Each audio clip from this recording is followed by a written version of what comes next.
wano full figure sakulaba mu kuziika ekyanja full figure sakulabayo kyokka gwe weefuula mbu walumirirwa nnyo omugenzi Isma nze omuntu yenna nga sakulaba ku maziika nga n'ekyanja sakulabayo nga Isma bamukubye amasasi tolina ky'oŋŋamba zesaya abantu ba hypocrites naye ne mumala ne mudda ku media ne munoonya sympathy kati wabadde ovuma baaki ba YouTuber wabadde ovuma baaki basajja battu ba YouTuber bakola omulimu gwabwe muli eyo mwasaamirira abantu sibanya Isma bamulyamu ssente sibanya Isma bamuliddemu ssente ani aliddemu Isma ssente nebaza nnyo ba YouTuber abo be muvuma be baaliwo wali nga Isma bamukubye amasasi abayimbi baaliwa abayimbi abaaliwo babali babbulunoke babali nze saagala wamma bantu ba hypocrites kukozesa mbeera eno kulwana ntalo zammwe bw'oba full figure olina obuzibu ne ba YouTuber abamu togattamu Isma kwa naawe sigwa abadde era amwagala ennyo era ffenna tukimanyi Isma wabadde nga mulamu nga full figure era omuvuma kati right now oyagala kukozesa Isma ovume ba YouTuber nedda obuzibu bwammwe ne ba YouTuber full figures emanyiwe buva bwammwe nga abantu kati kyabadde kikuvumya kakalaamu musajja wattu kakalaamu alina mu ddwaliro bamuteekako ecupa z'amazzi omuntu yenna wamma buli omu reacts different situations mbu ba YouTuber sibanya baasaba amafuta wali oyagala basaba ekibbiya amafuta wali oyagala emmotoka zaabwe zinweki zinwenkali ne banne waliwo abantu abamu nga luyali wamma olabira ddala wamma abantu just banoonya bunoonya mpalana ku bantu kwa tosobola kunenya muntu nti yasabye amafuta okugenda oziika omuntu yes ani alina seero ani alina totaalo ku ba YouTuber basajja batule sente tebaziina nze simanyi lwaki mulowooza mbu abantu sente bazijje mu YouTube abantu balina emirimu gye bakola emirala apart from YouTube weba esasula nnyo lwaki ffenna tetuvaamu ne tukola channel tewali sente ziri ku social media ziri awo okuzifuna olina okuba nga okola nnyo content everyday bisumbuwa nze nabigezaako ne binnemerera ebintu bya YouTube everyday oba olina okuba nga olina content naye nodda ku ba YouTuber n'ovuma n'ojolonga n'olangira fulufiga omuze gw'okulangira abantu lwaki togwesonyiwa eno ensi nnene kati bannange ensi nnene kati si kirungi wamma kuwakula ntalonze ku kye nalabye obeera awo ng'olowooza mbu abantu ba gavumenti bajja kuziika abantu ba gavumenti nategedde tebalina budde ze nabitegeredde ku Isma wano tusuusuusa abantu tukoledde abantu mu gavumenti omwo naye omuntu n'atajja nga bakusabira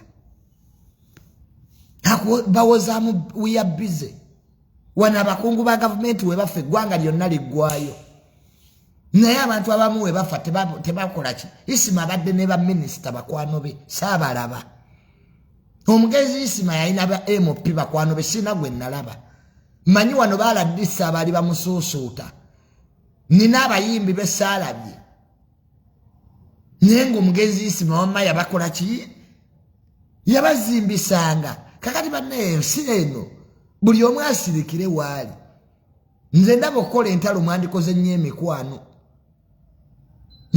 nnyo emikwano bw'ofa bali kwogerako ki bannange okubeera n'amaziika nga galiko abantu batono nago teganyuma wamma nga abantu abawuza okuziika baalubatu nabyo tebinyuma kati golaba kati ekyavuma Bobi Wine mwagazaaki nategedde ensi nebuuliridde kati Bobi Wine muvumire ki abantu bannupu nabasonyiye kikyalina buzibu nammwe buli omu akola ebimukwatako wabula saabi nategedde ensi era kati abantu b'NUP nabavaako ovuma abantu wano n'ovuma abantu ne weemalamu naye ogenda okutegeera ng'ensi nnyimpi okitegeera wamma bintu kati nze tamale kati byakola mikwano okitegeera nategedde ensi nti eno ensi bannange enzibu omuntu weebuulirira n'ofumiitiriza n'ogamba nti naye kaakati bano abannupu benvuma byo bintwalawa mbadde muto baluli nga sinategeera nsi nga buli ansekera nziyita nseko ddala nategedde ensi ate ensi mbadde sinagitegeera ne nategedde ensi bwe nvaayo ne mbyogera nga mugamba Junior nyenda kufa simanya natidde kuno si kutya kutegeera nsi. This is a lesson. I learned a lesson. Era kati mu ggwanga lino omuntu ne bw'aba afudde simwogerako.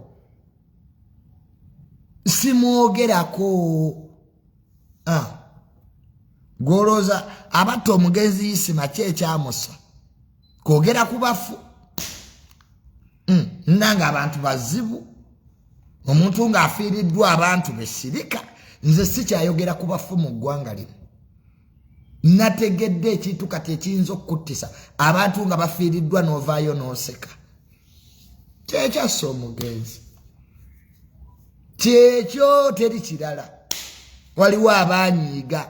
Isma alina vidiyo gye yakola nga waliwo eyafa gwe yayogerako ndowooza abantu ne banyiiga. Kwa sirabawo kirala.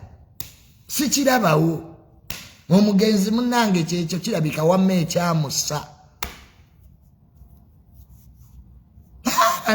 Buli omu nze era kati bwendaba afiiriddwa ne bwemba mbadde sikwagala nsirika. Nanga abantu munne kati bazibu abantu banyiiga. Muntu ayinza okufiirwa omuntu awo n'ovaayo n'okola live munne ne bakutwala bubi.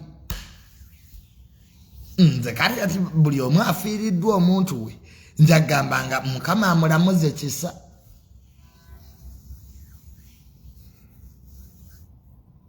Social media eno kati we yatuuse nzibuzibu. Kuba gwe munna sikyayagala nze nakyusizaamu wamma. Let me tell you the truth. Nze nakyusizaamu mu bintu byenjogera. Nsooka kwekkaanya nnyo wamma nga sinnakola ki. Siringa kiri kibalista timo. Abatemu bagula bagule. Omuntu bunaagulira abatemu. Omuntu akugulira bamadalazi. Gwozanya n'eggwanga lye tulimu amasasi gafuusa amasasi. Mwe muwoza Junior saabatiitiizi eggwanga terikyategerekeka bulungi. Gwe wa poliisi kyalumba omuyindi n'amukuba amasasi ng'ensi eraba. Eggwanga litulaga wa banne where are we going? Nababuuza luli nti banne tulagawa. Nabasaba security tennatuuka kanyende kale katingula amayembe. Sibanyi ne lwaki gavumenti eno gyegayirira empaaba kumi. Kangula amahoni kangula amayembe. Amayembe gankuume. Nno baba nno nago ogeegulira n'ogeegulira amayembe nga nago mazibu. Mbugatta n'abagaleeta. Kwegamba eggwanga lino otuuka n'oga obangula amayembe obangula ebiteega bye biba binkuuma. Timbadde muto baluli nga sinnaba kumanya nsi. Nga buli ansekera nziyita nseko ddala kumba abamu teziba nseko.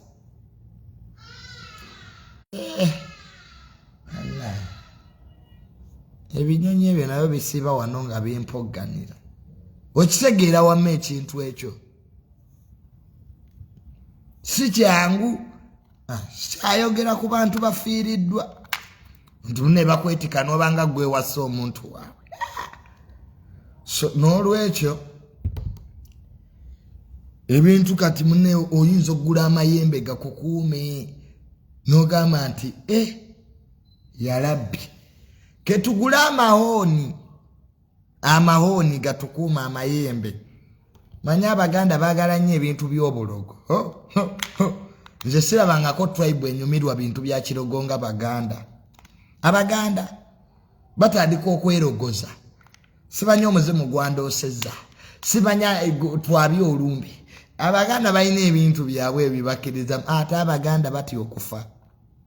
Nze sirabangako tribe etya kufa nga ffe Abaganda. Mama. Abaganda bakubi bakerere. Nate si batemu. Abaganda si batemu. Naye ku mupepe wano ku mupepe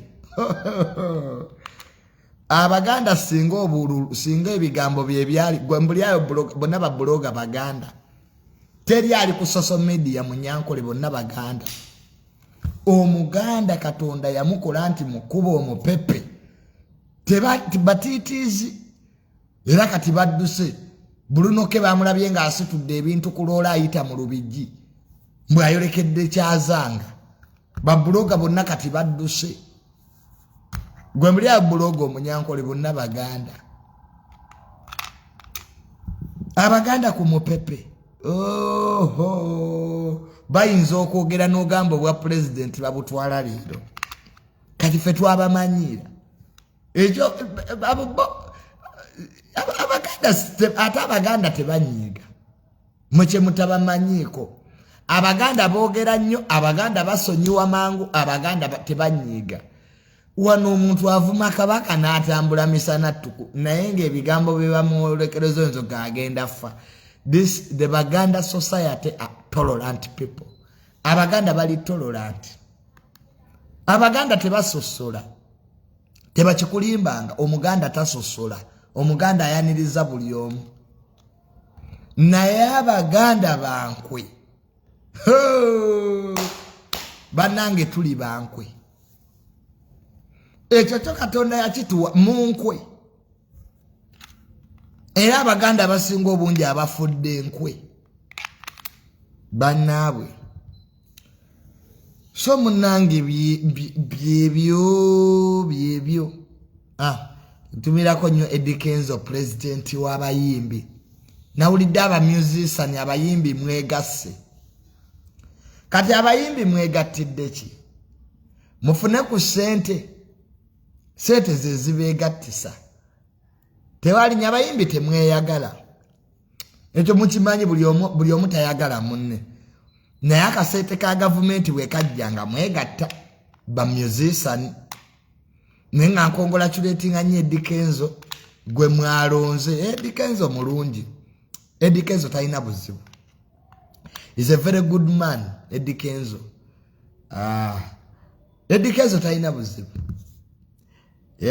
ajja kufuga abayimbi bulungi nnyo kamiliyoni mwamuwadde kyaki omanyi yasinga okuleeta tulabo mu kibiina ekyo kamiliyoni ne bali baganda be kamiliyoni yabivaamu mbu we mwali mulonda bebekulu ye trezara bebekulu obwa trezara ajja busobola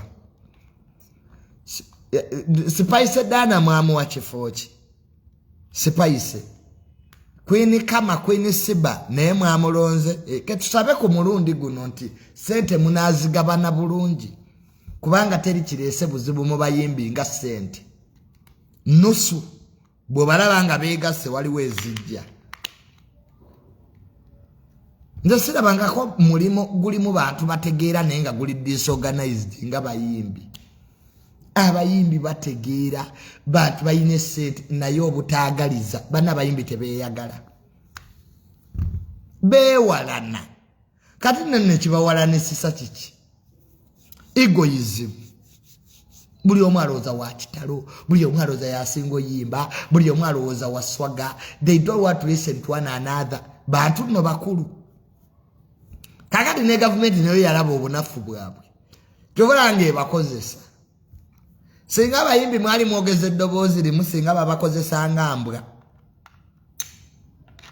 neera kati mwasigalira kuyimba miliyoni 2 kakati miliyoni 2 zikolere ki abasajja bali mu gavumenti bafuna bukadde 3 abantu bali mu biliyoni mwe babawaako 2 abayimbi balema okutegeera amaanyi gaabwe ne badda mu ntale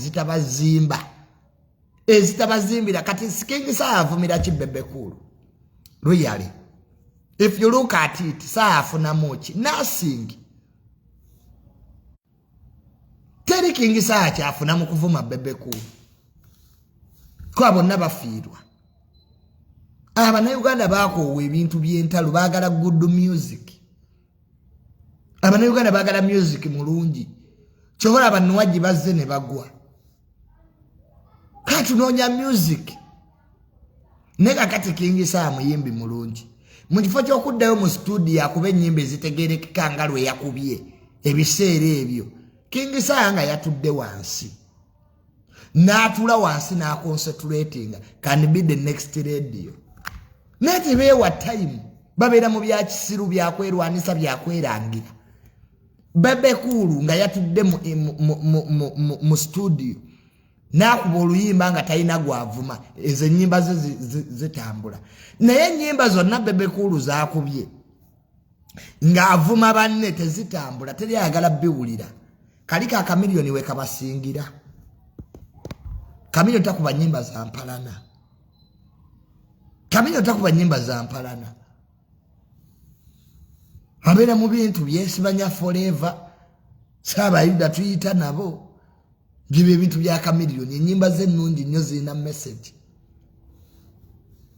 kakati abayimbi ketusuubire ku luno muneewa ekitiibwa tukoye okubalaba mu butalotalo obw'ekisiru you have graduated from that level industry mugizimbe bakafero babalekera industry eyo bana aba Eagles production ne bagataka ettafali bamisaaki balona dimayinja ne kati industry temujongerako mubeera mu kweropa mu government babeera wa genocide nga beeropa simanyi ono akubba simanyi nze zimpe simanyi nze ayina ebirowoozo wakatugeza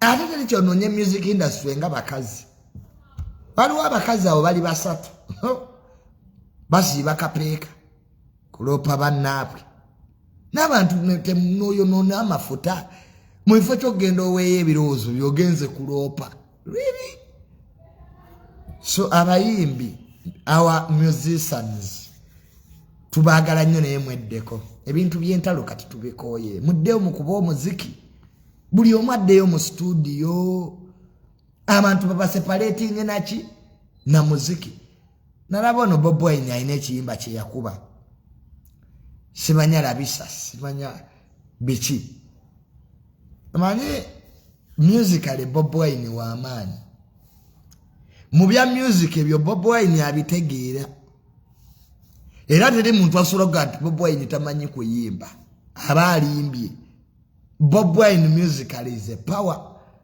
mu bintu by'okuyimba ano Kamiliyoni abimanyi ne Bebe Cool bamanyi ne Kenzo kati kubanga Eddie Kenzo ye ali ku international yawangula awadi ki Kenzo gye yasembye wangula Men's League Men International Omayine Kenzo awadi ze bamuwengere gye ziri nti ziri international ebigambo ebizigenderako biba bingi Kenzo yawangudde ki BTM manya awadi ezo naddayo nenzikebera bulungi yawangula BTA ne kati alina gye yakava okuwangula kuba bwe nasembayo gende Kenzo namusanga ayogera ne Rihanna era kyekituwamma ekyaleetera uno gundi okaaba Big Eye Eddie Kenzo ayogera ne Rihanna Eddie Kenzo ayogera ne Jay-Z yekololo kati Big Eye ye yakaba bukabi nange nyamba kati Big Eye Rihanna obadde ogenda kumugamba biki kwa kati ketugeze Big Eye olwakubidde Rihanna hello yenze Big Eye kati Rihanna akuddemu ki ebintu ebimu mu byerekerezenga Big Eye tomanyi luzungu kati bali ogenda kwogera nabo muki kwa Kenzo ye yayiga alina interpreter ne kati Big Eye luzungu kiru ogenda okwogera ne Rihanna kale wavumano Kenzo mbutakwagaliza ne bwakuwa contact ya Jay-Z omugambe ki kyovola nga bayimbi ba Uganda temuli international lack of English toina manager tewasoma tomanyi luzungu oyimbe embuzi zakutudde kati bakuyambe batya international musigale wano kuloko ebya international mu biveemu siraba kwa Eddie Kenzo wama bamwagala ki bamwagala yes teriyo wano muyimbi international asinga Eddie Kenzo man ekyo kyete kiba kikulimba buli omu aba n'omukisa gwe naye Kenzo alina omukisa. Nze naalabye abantu abalina omukisa ku nsi kuno. Eddie Kenzo alina omukisa. That guy is lucky. Omuntu n'ova e Masaka n'otambulira ku red carpet mu America. If you can be recognized by Americans, the most elite society in the whole world, don't take it as a jokery. Abasiru be bavuma Eddie Kenzo. Bweba American society esobola n'okwogera erinnya lyo in conference. We do know what it means. Oloze babigula ne sente. Waliwo mu nsi ebitagulwa na sente. International recognition tebagigula. Omuzungu ezo mu bribeing. Can you bribe a white? Ezo awards za corruption ziri wano. Kyekyansula zipama awards corruption. Nange musome talina byayimba awadi agulangule. Kakati Kenzo abazungu baba balonde ennyimba ze gwataasoma music biveemu. Maisha ekizibu kyenda ba mu Uganda abataasoma bintu mwe abasinga okuwenda owooza zamu. Omusajja Kenzo omumanyi gwe amanyi gayina. Kenzo omumanyi gwe. Ekizibu bana Uganda mwamanyira nnyo ebintu byesu. You don't give respect to things that are unique. Omuntu bwakusinga ko mfa ky'okumuyigirako olwanisa mu lwanisa. Singa abayimbi ba Uganda muyigidde ku Eddie Kenzo. Naye kubanga era entegeera yaffe society yaffe nti ejjudde obulogo n'obutaagaliza. How can a man from Masaka, Eddie Kenzo yakulira Masaka, be recognized in Washington? You take it as a joke. There are so many people who live in America, they are never recognized. Naye omuntu n'otula n'Eminem, Kenzo n'atula ne Jay-Z, n'entebe gyatuddeko Beyonce amuli mabega. You call that something simple? Mwenze nane bintu byentunuulira mu ggwanga lino ne nga I think these Ugandans knew. Life is about luck. Ebyo byonna bye mulimu mbu simanya nasoma nnyo simanya nina omukisa. Wano mu Uganda abasinga essente tebaasoma. Life is about luck. Bw'oba toyina mukisa mu nsi toyina ky'ogenda kukola. Abantu abamuganya ozuula emikisa gyammwe gye giri. Life is about luck. Ensi mukisa. President Museveni yandifuze eggwanga lino. President Museveni tafuze Uganda mu kubanga yasoma nnyo mukisa gwe. President Museveni is lucky. Ne bw'osoma ekitabo kye The Mustard Seed, you can say man who is lucky. Gosobola okuba Barracks ne mundu 27. Genda olumbe Barracks ye Makindye ne mundu 27. Mukulayira mujja kufa. There are people who are lucky. Nga abatune tebalina kye beetaaga naye nga bo bazaalibwa na mukisa. You can't compete with them. Omuntu eyazaalibwa n'omukisa ku nsi kuno alunda embuzi nga nnume n'ezaala. Olonda ekyapa mu linnya lyo. Don't joke with luck. Olonda ekyapa mu linnya lyo. Kyova olabanga abagagga bangi mu Uganda wobabuuza wagaggawala otya, they edit their stories. Tebakubuulira mazima. Nze ndabye Katonda ng'akola ebyewuunyo mu bulamu bw'abantu. N'ogamba nti naye ono kyali yakikola atya nga tosobola kukikola. Nga you can't. Ne bw'olwanisa omuntu alina omukisa oba omala budde. You will get defeated. Sikweyale. Kalize mu Uganda muno mmanyi abantu abalina omukisa. Ne manya nti that guy alina omukisa. It is inborn. Bintu bingi byotasobola kugula mu nsi. You can't buy fame. Okumanyika tebakugula na sente. Abantu okwagala is God's favor. Isma babadde abantu bamwagala abadde abawaaki. It was just natural. Nga Isma bamwagala. Kakati eriyo ffe babuloga nga tebatwagala. Ng'ogezaako nnyo okwogera naye nga abantu baggaana. To be loved is a favor from God. Tebakigula na sente. Ne bangi nnyo abantu balina sente tebamanyikiddwa. Goloza lwaki abantu bagula emyenge mabale gye bbeeyi beerage. To be recognized. To be recognized. Society recognition is luck. Kiveri Katonda. Chobolanga Madibala oyo muvubuka gwenda bayambala sibanye ebyebigatto gwenda ba ku TikTok izirake nze nina wana abayimbi bambi bayimba bulungi bakuba ennyimba naye abantu ennyimba zaabwe kati laba oyo omwana aliya mu voice igeno owulize ennyimba za aliya mu voice ennyimba nnungi I think aliya mu voice y'omu ku bantu abasinga oyimba ennyimba z'omukwano nga zikwatako mutima. Where is he?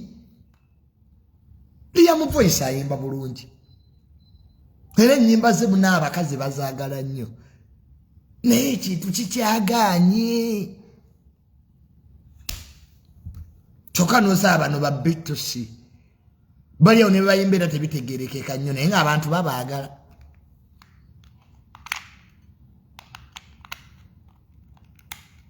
Omukisa kati jo Masagundi teyategese ekivulu ne kimusala ku freedom wano Farida Nakazi we yategeka ekivulu ne kimusala. Don't joke with Ziraka. Farida Nakazi we weni TV teyategeka ekivulu ne kimusala. Mama Farido yo weni TV akola mwasuze mutya. Abantu nete bajja. People didn't come. Nga wakalu wepe kukuriketi ovo Farida we yategeka ekivulu. Munene kimusala abantu ne batajja butebe ne busigala nga bukalu. Wano gundi era ne yategeka ekivulu enkuba n'etonnya. Ono yayimba kone empere sibanya kone empere. Enkuba gye yava teri yamanya obutebe bwasigala bukalu. Farida Nakazi bwe yategeka Masaka Festival. Ine musala luyale square. People didn't come. Abantu okujja mukisa. Enkuba teyatonnya n'abantu tebajja mu kivulu kya Farida. Nituga what has gone wrong? There was nothing wrong.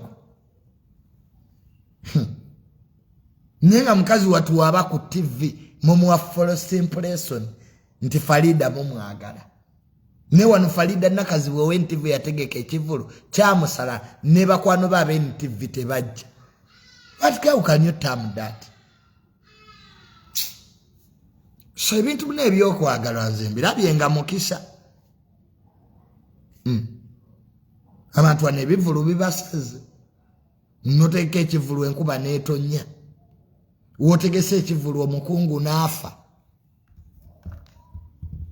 Tozanyisa gwe kintu mukisa.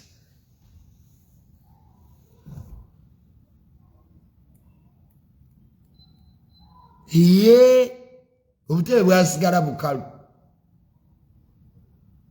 Ningamba nti oba obudde oba bwakumakya oba banajja olw'eggulu naye ng'era obudde bugenze. So si byangu ebintu bya Uganda nga toyina favor. Nga toyina favor gwe.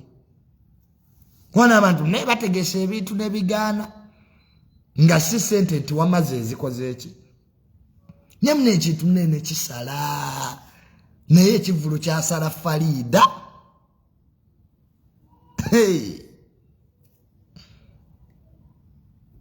Munene kimusala mukazi watu ne mugamba Farida. Mama Farida Nakazi we ekivulu kiganye tebajja. Can you imagine? Era teyaddamu kutegeka kirala. Abana Uganda balabe edduka. Balabe edduka. We baba bakwagadde baba bakwagala. Kati nze abana Uganda manneeta mwadda. Nera temwina kyakola. Kati tugambe mbu munjagala. Munjagala by force abana Uganda nera mwanneetamwa. Musabirira ddirwe naafa mbimanyi mbiwulireyo mu ŋŋambo. You don't like me. Nebwe mba kuno our boy Junior mulinze ddirwe nfa. Shiba yayimba oluyimba didai bwe nali nkyali bubi wasabira sala kiki kyotya. Eyo kalo ye statement gye njagala mu luyimba lwa Siba didai. Nti bwe nali ndi bubi wansabira sala ki kikyotya. abantu mbasabira ssaala ki gwe kubuuza mulirwana wakulya nti naye onsabira ssaala ki ojja kutya ensi people snakes naye wano Junior munnaye tukwagala nnyo wa munsabira nfe enziku nze nina wano abantu bemanyi munyendedde mu Masabo munsindikiddeko n'amayembe ganzite katugambe mbu temundoga naye bantu mwenze wembalaba neewuunya ningamba nti naye ensi eno mwandogaalogadde gye lwakuba nalema munwanisiza nennemeddewo ninga nkonge yakukuba aneekoonako yagwa nze Junior oyinza okunsobola ffe mune twajja tumazeeko ffe tuva kooki ennyumba yaffe yeetooloddwa Masabo kati ondogootya luyala abantu abamu we muba mubaluga musooke mwetegereze nti naye Junior ono gwe nnyenda okuloga Donzera nkutumiddeko nnyo maama America kwali kuno maama America naye baba none Donzera naawe oyina omukisa si gwe ayina amakeera asi Vegas Donzera naawe oyina omukisa teri akulwanisizza n'asigala bulungi kakati n'olwekyo kati nze Junior ndogootya luyali taata wange ayina essabo talibeeramu buli lwakusatu era nali mugeddadi lwaki tetuggulawo essabo buli lwakusatu ate twandifunye ssente ko Abannayuganda obabbira mu bintu bibiri kyaki na ssabo ko ate baagala kukola balowooleza mu byabwereere Abannayuganda obabbira mu bintu bibiri ssabo na kyaki tebaagala kukola they don't reason baagala nnyo ebintu by'obwereere mbu bajjajja bajja kuwa ssente jjajja kyagaba ayina banka mu ttaka mbu jjajja bamweya nagambye muzzukulu mbu ajja kuwa ssente nga zivuddewa nasanga n'omukazi era ali mu sitenseni anaaba butenno sawa 12 mbu baŋŋambye Junior neeyambulule weeyambulule ki noonya gwe omukisa gwo ate nze tamala ensi weena nnema nnyenda kukola kyaki kwakati ebya buloga nnyenda bivaamu nze muna ebyobwa buloga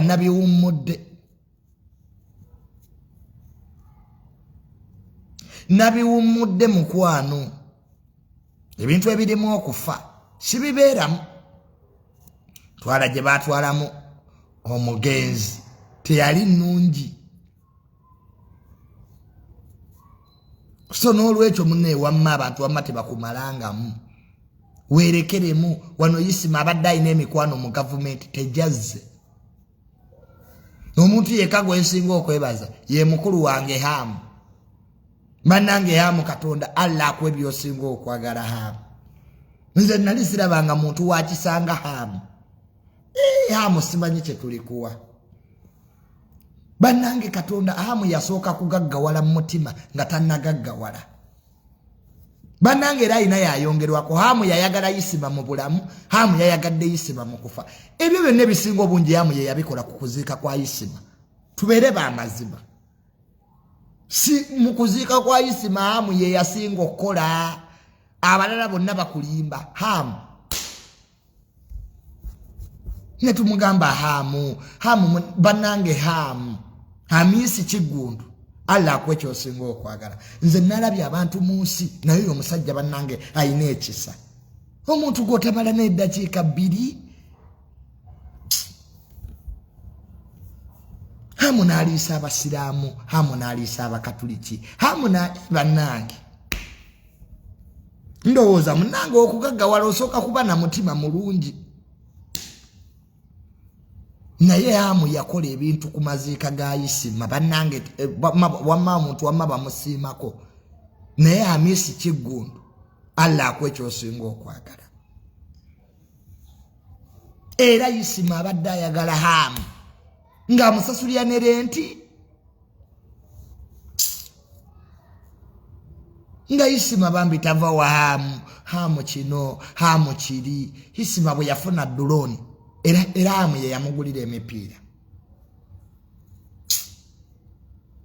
nze nagendayo ne mugamba mukulu wange njagala gula motoka bambi era nanyongerezaako chovola banga wamafulu figa afiirawo banange hamwe ayagaliza ekyamazima bambi abantu mubavuma naye abantu abamu bayina ekisa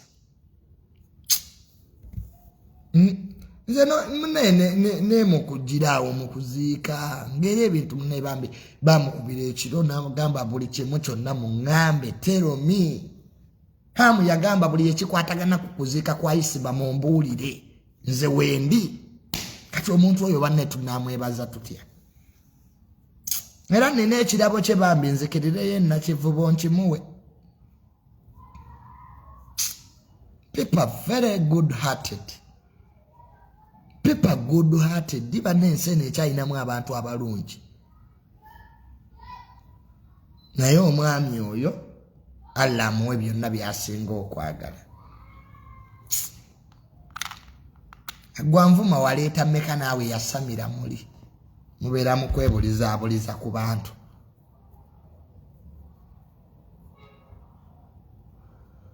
nti teach our people bloggers we are begging to transport wali oyagala bagendese eki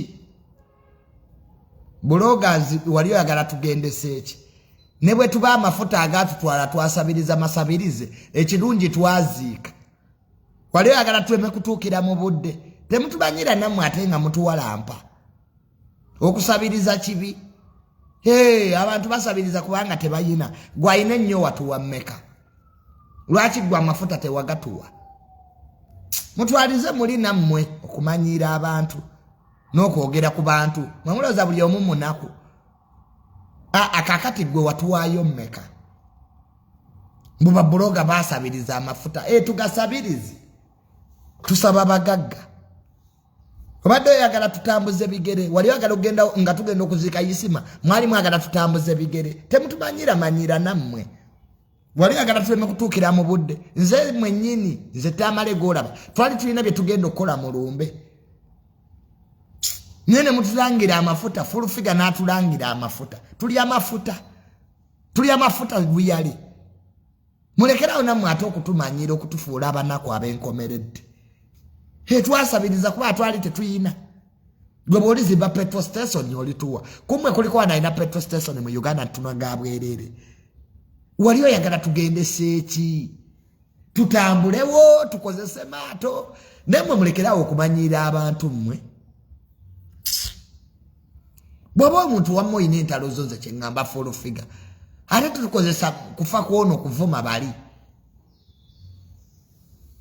bintu wamma bya kisirusiru wano abantu batambudde bagenze baziise bameka abatagenda mwandirinnye ennyonyi tiketi sizaababula erinnya ennyonyi ojoziike nena mumu bate mwasobola kati ate muvuba muti abasobola buli omu yamanye engeri gye yajjamu kati nze sebo sipaasiyo yange yandinwedde ki era nalina okukubira mukulu wange Yasiini ne mukulu wange Hamu nakubira mukulu wange Hamu ku makya ne mugamba baba siina mafuta nangaba bakuwe $1,000,000 bape $1,000,000 Hamu nyende nziike kati awo mbansabiriza awo mbanemereddwa kati mukulu wange Hamu bw'atampe ssente ani anaazimpa muleka ati nammwe kutulangira wamma kiki bwe mutyo full figure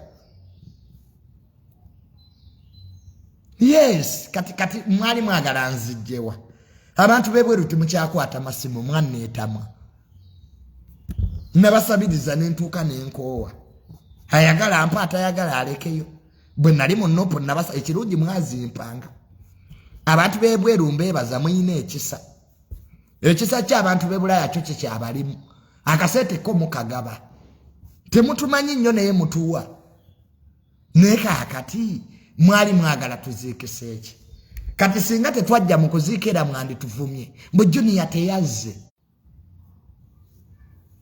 really singa wamma tetwajja Junior teyazze temwamulabye kakati biki tuzeera mutuvuma Abanyaganda mwagala ki ba YouTube bemuvuma bebabadde bakwano b'omugenzi omanya bamwefuula nnyo mikwano gya Isma kiri ki balista timu tekyajjana ne kyasamira wano police tekinonya ate gwe balista timu gwe bw'otaddemu magezi gwe kivubuka gwe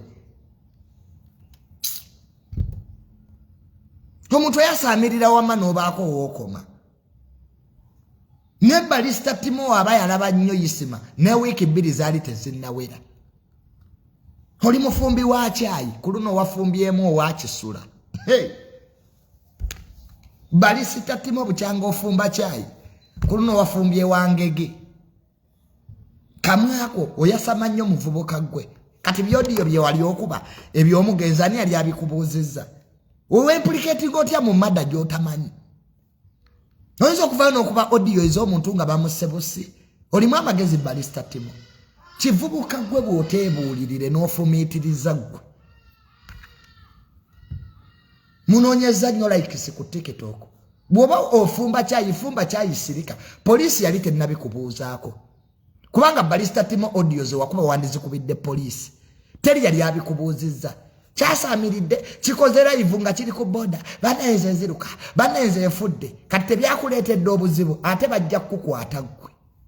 Bwe yasamirira bukedde teyakutandise mbwe yase Isma yadduse Dubai. Kamwako ke kakuleetera ebizibu. Kyogamba Isma olunaku olwo ku lw'omukaaga yakubira gwe weka. Isma yayogera n'abantu bangi naye teweepulicatinga nga mu madda mpaka wamanga bakuyise. Ate bakuyita obyo byogerera ku poliisi kubanga public yo temanyi driven by emotions. Balisita timo yigira mu kino. Oyasamirira nnyo ebintu ebitazimba.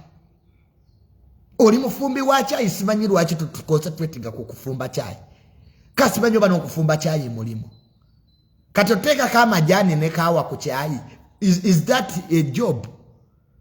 Mbukola cappuccino simanyi amatanga teekako obunzaali tumbaavu.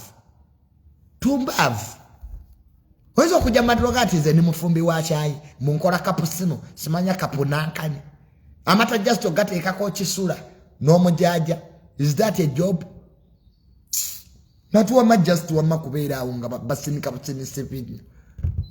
Nze kyovala banga omuntu avudde nze siraba buli muntu. Ekizibu kya Isma naye yali teyeemanyi. Kati kye kyali kimutwala okulaba abantu abo abatumbaavu. Buli yazze n'odduka buli yazze. Nze abantu bangi nnyo bava ebweru ne bankubira amasimu. John yanjagala kulaba nkubuuza kuki ondabira kuki. Soko buli ekyo oyagala okundabira. I don't meet everybody. Kati no bano baba America UK mba meeting. Neze meeting omuntu avudde Saudi Arabia ompechi. Onyumize ngabwe mwoza amasowaani obanga ngabwe muli modongo. Ebisibye nabye mutunyumize bili Dubai twabiwulira dda. Liri dungu yes waliyo okubona. Dubai bajizimbira bagagga. Kati go tuteye ngalabye tolina wadde ekikumi you will suffer.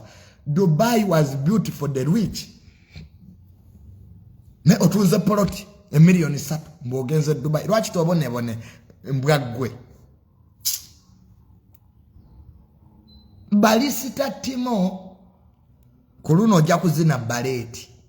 Hey, ojja kuzina baleti bucyango yasama kivubuka gwe. Nakugamba fumba caayi gomanyi. Bajja kubakwata.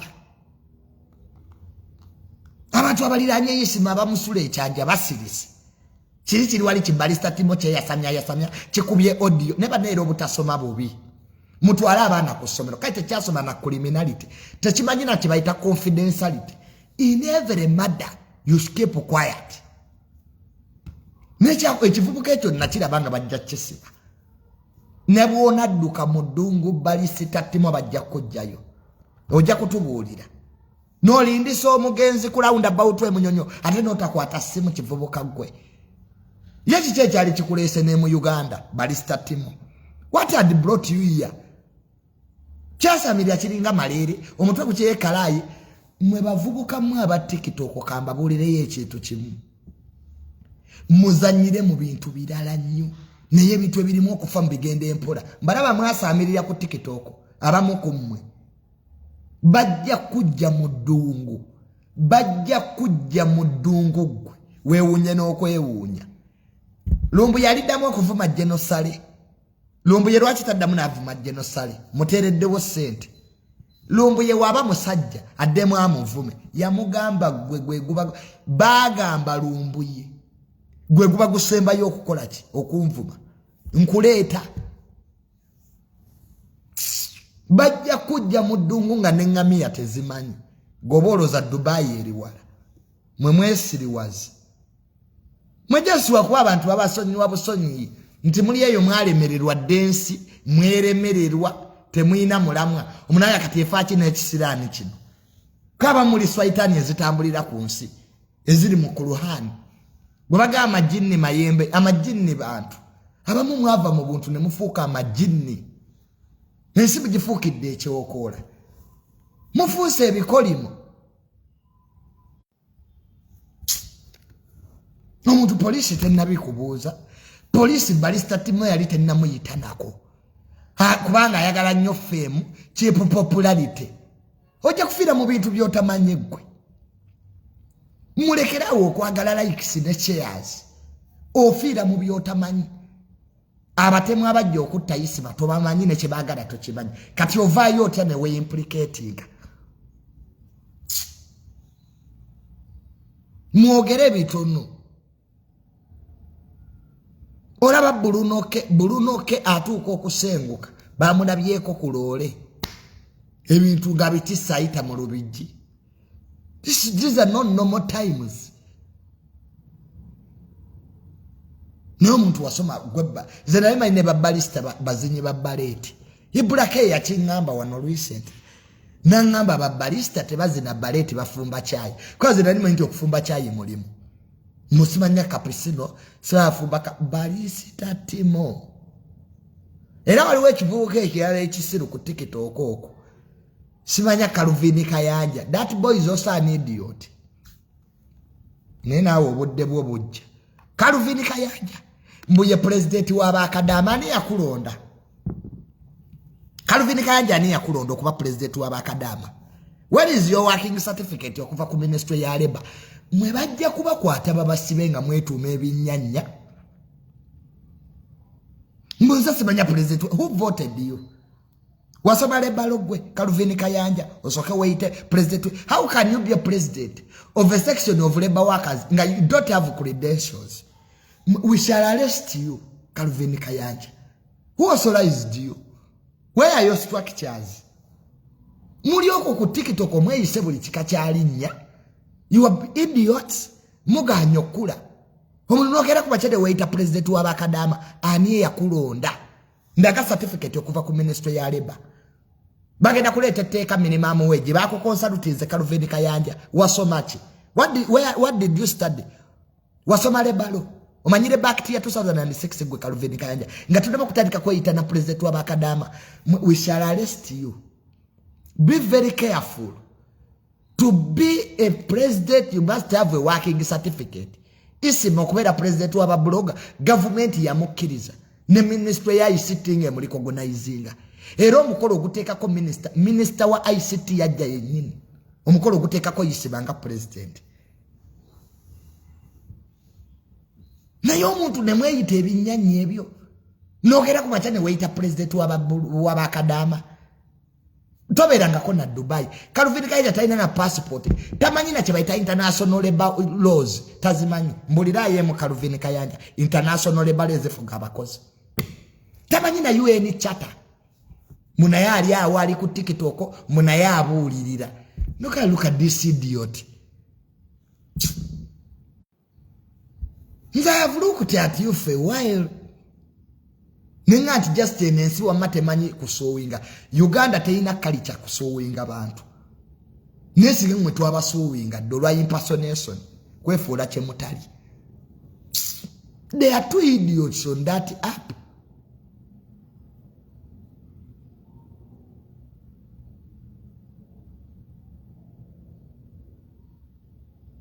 Olioko okwanirako bakadama Calvin Kayanja olidde bakadama bonna bamazeewo mbonze president wamwe abaana bajja bwine box obayambo balya buli parliament eri mukuleeta etteeka lya minimum wage esente omukozi zalina okutandikirako mu Uganda kyendoza tekijja kukola. Calvin Kayanja bakwebuzizzaako mwe mulidde TikTok okugifuula ekintu ekyokuzannyisa. But time is coming. Time is coming. Feno ku Facebook twali tumanyi banatulumbayo. Hey. namwe ekiseera kyammwe ekijja. There is also another idiot bamuyita pressure yanvuma dda. Waliwo omuvubuka ku TikTok ko bamuyita pressure. Your days are numbered. Nawe biseera byo bijja. Your days are numbered. Ovuma abantu, oweebula abantu, togambikako gwe content wali mu kuvuma abantu. Tujja kulaba. It's just time. Never to wait bitategerekeka. Waliwo abantu abalina content ku TikTok nga mulungi. There is this idiot aina content mulungi who anyo yasibe ebiviri abere nnyo mu bayimbi. Miki aina content mulungi ku TikTok.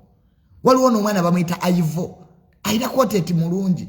Waliwo no gwe bayita Star Boy abulirira ebintu by'abafumbo. That boy is also good. There is Randy Road Chakala yategeka award ezize nazewangulira. Ngali Sweden mu apartment agenzera abasajja. Oyo Jose Chakala mbo yawangudde award Washington wagiwangulira wa mwana gwe. Musiri walire muri balemo okuyitanze Washington bayitegwe mbo Jose Chakala ne mumutukuba. Congratulations award yajijja wa Jose Chakala. Yali eri Sweden. Agenze kulaba musajja. Congratulations. Netubagamba award ani yagitegeka. Ba participant bali wabe yawangula. Mwesiswa bintu bya kisiru wano.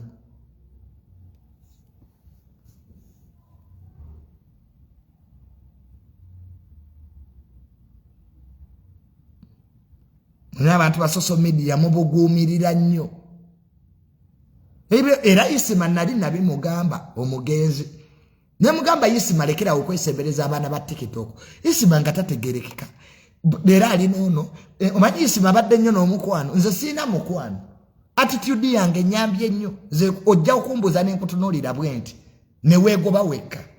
Nze abaana ba TikTok ojjogera n'abatono. Saa kumanyira, omanyi mumanyira abantu mmwe. Obasembezeewo n'obaleetewo enkya bakuddako kuvuma. Sesembereza mwe mugambe nti Junior mwangamba dambu neraka. Sibanya Junior yeka nerage. Sesembereza bitambo. Njawula ebyokola n'erubaale. Saagala. Nekati ono mwana Jose Chakala mwamugenda ne mumukongratulatinga award ki. Yali Sweden n'abasajja. Ani amugulira ticket. Era musajja yaje mugulira. Mbo congratulations Randy Road. Say congratulations. Nigga look at these fools.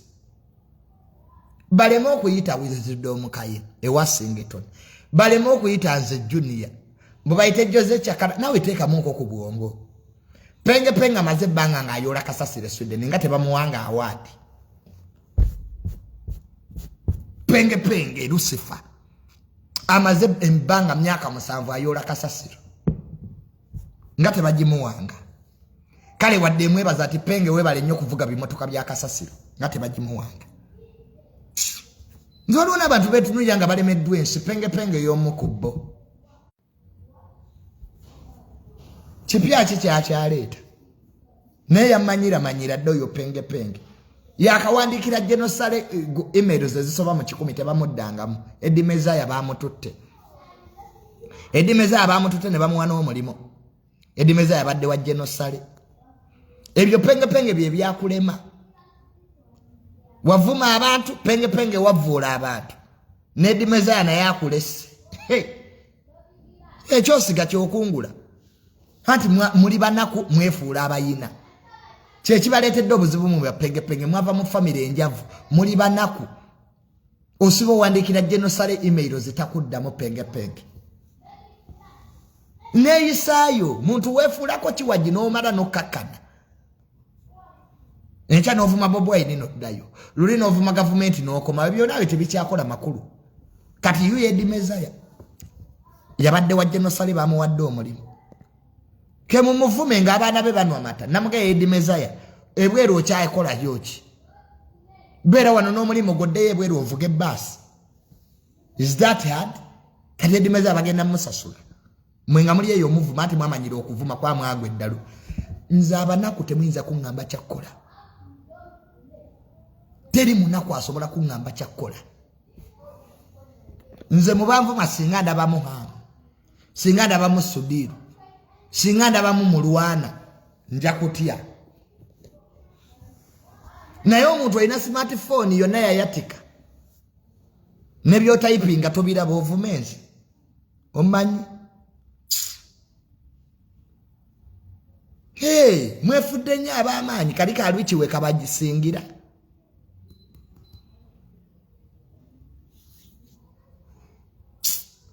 kati yuyo Edi Mezaya yagenze n'alaba omusajja konvoyi ye yatutte Edi Mezaya musanyufu Edi Mezaya musanyufu alinga yagenze mu ggulu Edi Mezaya kunyumiza olugendo ng'agenze okulaba Genosale Edi Mezaya alinga yagenze mu ggulu bwavuke bubalume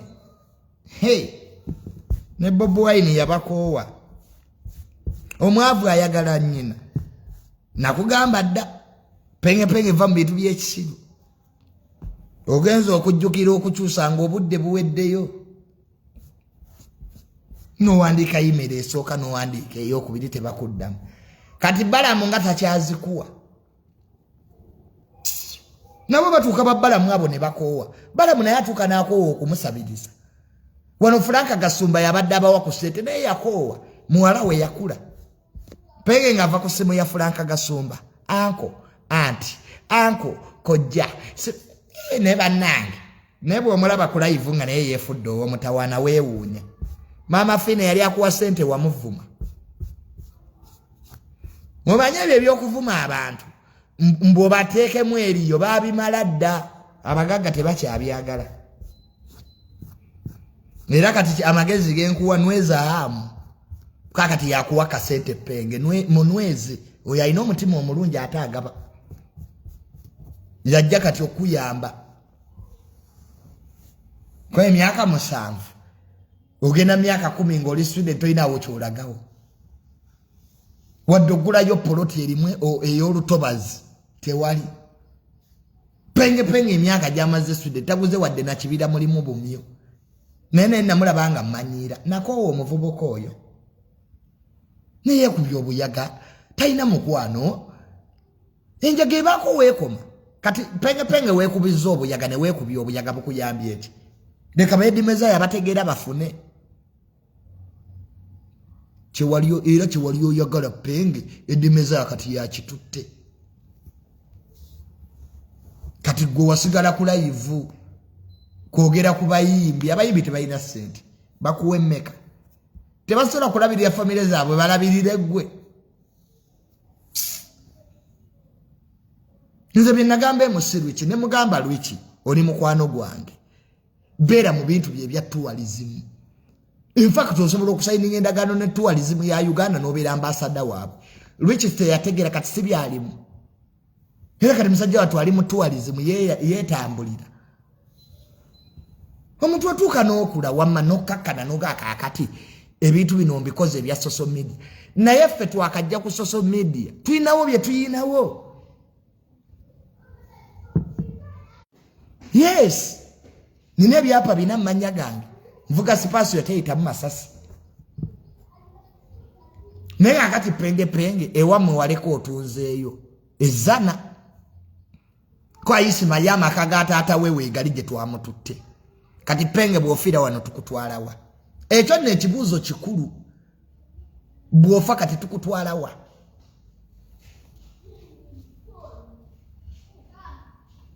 tukuyingiza weya era enkomerero nga tupangisiza loogi banne tupangise loogi penge tumuteeka omwo talina makulu I always tell those boys abali ebweru abali ku media nembagamba nti mwe be strategic wekitegera ebintu by'okusabiriza babbala mu ssente tebikyakola kwajja kuwa olwaleero kyatajja kuwa pege yalina omukisa ogugagawala n'aguzanyiramu kwefula Lucifer toli sitaani kyaze ndi Lucifer yekubizawo obuyaga yefudde ekitagasa yekanuza amaaso ne muga penge you'll die a pauper ujja kufanga oli munako kiri kirumbuye kyesonyiwe lumbuye yafunya asayira mu UK jagenda kati okudda lumbuye haino lumbuye ye bintu yabifunyemu afunya asayira mu UK kwa lumbuye kibadde kisinga omulumi omuto kuleeta family ye naye agenda nayo oyo lumbuye golaba oyo Kajubi Fred lumbuye kati lumbuye takolaga na government lumbuye tokwataga na government lumbuye ba minister bakuwa sete mu government nga toboogera nze nina bimanyi lumbuye wabatisa ne bakuwa sente je milimo kyo nga tudanga mu kuvuma genocide bwe yakuwoni nga tewawulira nti lumbuye nkuleete naye lumbuye nawe oli mufere oli mubbi. So when I look at those boys, I'm very skeptical about their future.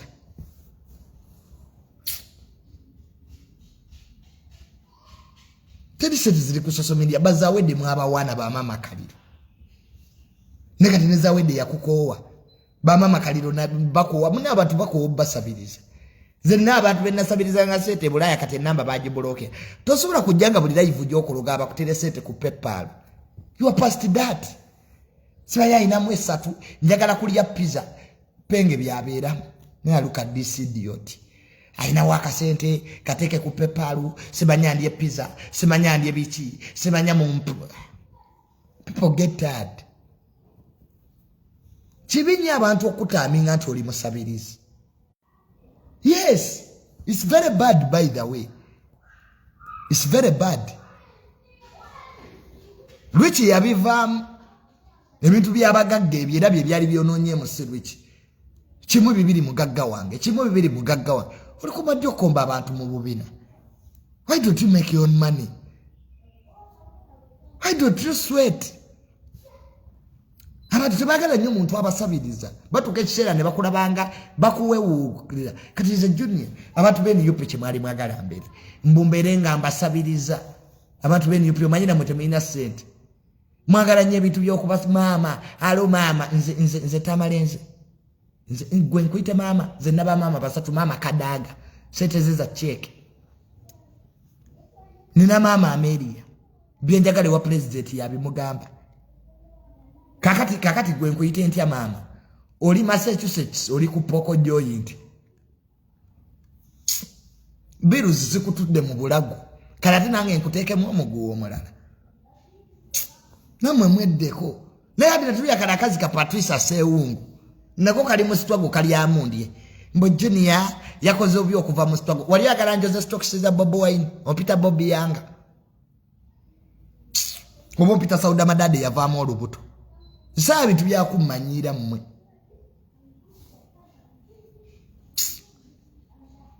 Mbo junior watukola bubi mmwe baani. Mbwati kakati fa babona nze mbona. Olinga toyi nze mbona nze. Mbo junior gwanga lyo waliriddemu olukwe. Gwanga kiki kyoyite gwanga bantu. Ekyapa kya Uganda kiri waffe. Ojo nesibasibako. Mbo junior ensonga eziruma abantu bebaliwa. Ndi Prophet Muhammad okusasira n'emirembe kubeere kuye. Obompita Jesus Christ. Tize najja kufiirira batu. Nze tebanzala nko kufiiririra banako. Nze najja kulya sente zange kuva mu nseno. Toleeta bintu byo bya kinaku ebyo bye mumanyira abantu. Sibaya junior ffe tubona.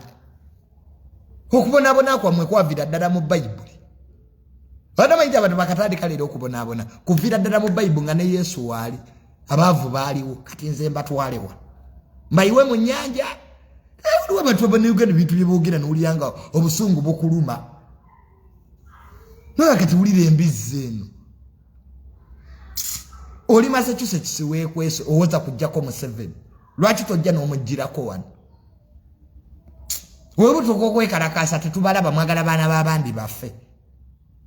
Kojja omugezi nga tolinnyangako Uganda. Obutiitiizi obukujjudde. Kali eri Ireland keekwese kayola muzira.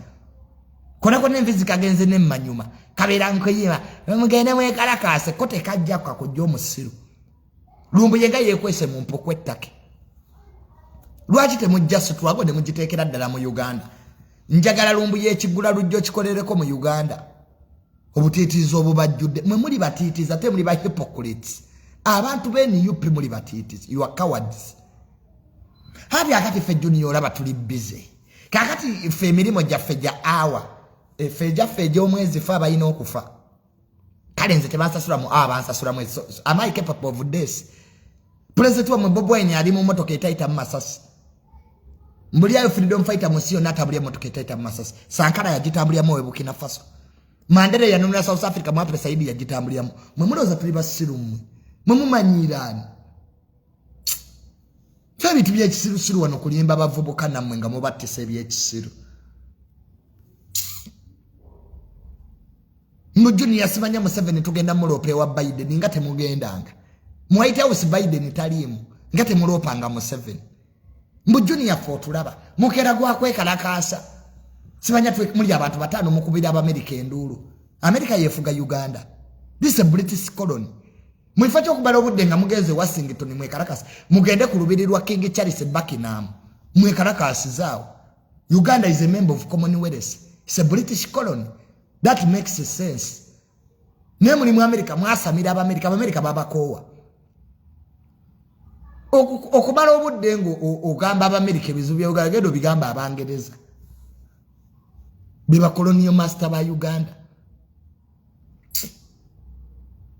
no muntu nobera mu Lodge Massachusetts oli Florida oli eyo wawungira eyo ojo tuletako ebintu by'ebyesitwago gange buli omali mu Uganda abona bona manogala basiba mabala bali maloje bolwanirira ani yakutuma baluwa kijoyina okuva mu Buganda mbujuni yaffe tulwanirira abantu ndagaye emikono 5 egy'abantu abakutuma olwanirira family yo bave mu bwavu totugattamu bobo ine empada nazo ne President 7 ngendo zimale State House nzigule temudamu kutwasamira yasamira byashirusiru Amatumine empada nazo mu President 7 wamukyawanga omuntu lwaki obonga tamu gendo zimale gyali entebe temumanyi gyasula nzaba ne Uganda mwasasa kwebuza magezi omanyi President 7 wasula lwaki togenda n'obimugamba lwaki obimugambira ku simu ubutiitizo obubajjudde mulekerawo okola bu live obwekisiru mumanyi President 7 wasula gendo obimugambe face to face tukutende tubakutende okomaga omunyango tukutende njagala yo omuntu avedda diaspora oba kojjo musiru oba Patricia Sewungo balumbuye oyingire State House entebe obimugambe tukutende tukugulemo oluguudo nti mubazira ate goli muzira bakuwana bakukuba emboko ku matako bamale bakuba emboko kabina bamale bakuba emboko kasoro olwo lugezigezi lukugwemu wala abantu bako ebyobufuzi babivaamu abantu bava mu politics bamanyi Museveni talina gyalaga Museveni ajja kuvaako ng'afudde mwetegekere state funeral si state handover mwenno museneke ebyo ebinnyo mugule engoye enzirugavu Uganda tejja kulaba ku handover ejja kulaba state funeral kategoriza President Museveni ayinza obaawo nga si president olaba obuyinza aganye bbuwa mutabani we abuwegwe kisiraani mbwa za ku kyalo mutunanga ekibi ekisikire ekyomu Bayibuli President Museveni obuyinza aganye bbuwa jeno omuhoozi mutabani we musayigwe kati abuwegwe ebintu bino mukozese ku buwongo mulimu kubanga basirusiru the man is power angule akyagala okufuga gwe mu speech ya President Museveni walola byeko ekya retirement golaba agenda gwe mukutunula gwe bwotulo obulungi olaba kaunga agenda Numusajja akola gwa kunwa chai President Museveni abira mu kunwa chai ali mu silipa enaku zino President Museveni takyambalanga tabera mu silipa alinga ali mu ntezi kati oyo yagenda oyo he's very comfortable jajja teyabulu ali comfortable taino opposition opposition kati ye mutabani we ate 226 bagenda bakuba emigomo General Muhoozi kwali ku ballot tuyina okubba akalulu tugenda kubbira President Museveni tubbire ne mutabani we obululu obufikawo tubuwe Bobi Wine oloza kati wagenda baye elections gwe kalulu kikosanga ngo mutabani avuganya tata what kind of election is that gwe mu America wali olabyeko nga president ate mutabani we yamuvuganya mutabani wa Biden yavuganya Biden Uganda is very unique wano okawo osanga president nga ate mutabani we opposition Luiri wembe babuliranga mu mpalana munnyende nze yasigalawo okwogera amazima nze mujja kunzitira ku mazima ate mujja kujjukira byembagamba mmwe nga kati bwe mwekabya ku Isma bino mbibagamba mu bitereke muli bijjukira akalulu ka 226 nga General Muhoozi opposition government yeyawuzaamu ebiwayi ebyo tuli ku government masturbation government yevuganya yokka this is political masturbation General Muhoozi avuganya taata we is government fighting government kati gwako kalulu ki era bwe tunamala okubbira President Museveni $1 million President Museveni mu 226 agenda funa $1 million General Muhoozi agenda funa $3 million Bobi Wine ojja funa $1 million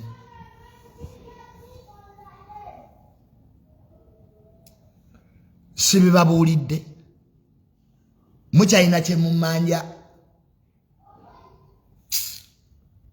abantu balwaki temwebuulirira omusajja abalasa bali muzimbira nnyonyi nnwanyi abalasa tebatadde wano plant ekola helikopita ezirwana simanya 16 echo President Museveni yagina yekka mu Africa wano kati emamba bazikolera wano Uganda yekolera amasasi oyo yagenda oyo omusajja abazungu bongeramu wa byakulwanisa abazungu boogera kuwa President Museveni byakulwanisa muri mu America mwasamiridde simanya America bajje babayambe ngaddi nsobye byafaayo bya Uganda siraba America wejjiramu the countries that has intervened in Ugandan politics are two North Korea and Britain zesibiri zoke zali ne Tanzania ensi satu ezali zeyingiza mu byobufuzi bya Uganda North Korea yesooka ye yaleta katuusa eje mizinge gikuba ewala Britain kubanga ye colonial master wa Uganda ne Tanzania Nyerere yatukubira amini who else impozi ne Libya ye wa President Museveni emundu America wali ogirabyeke Uganda ngekimachi America ekimachi Uganda walebeko mujasi wa America mu Uganda waniko omukono obanga atambula ku street wana America bali bagala kola no barracks President Museveni yabagoba nabaga Uganda esobola okwekuba mugende mbikole wanala the Americans wanted the barracks here ne bagiteke Kenya don't joke around here ya shiru manyi bwe mwebuziza amagezi naddala mu abantu abamu ababeera mu aga amawanga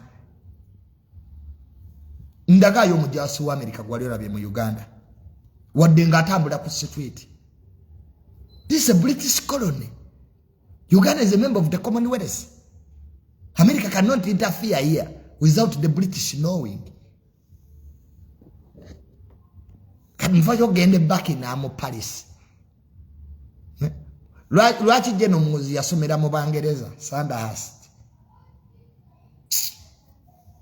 Lwaki Special Force ya Uganda enkofira zeyambala zifanana neza Bungereza zonna za brown.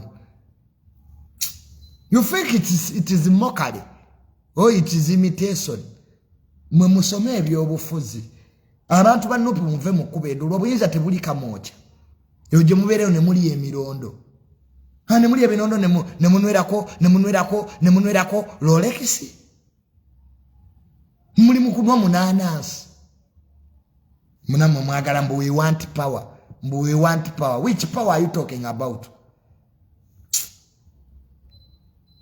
If power was for everybody singa stani ya afuge gulu obuyinza tebubanga ko bwa buli omu. Power is a resource for only a few people abatondebwa okufuga abantu batono nnyo. Not every idiot. The moment you come with your idiots that are many.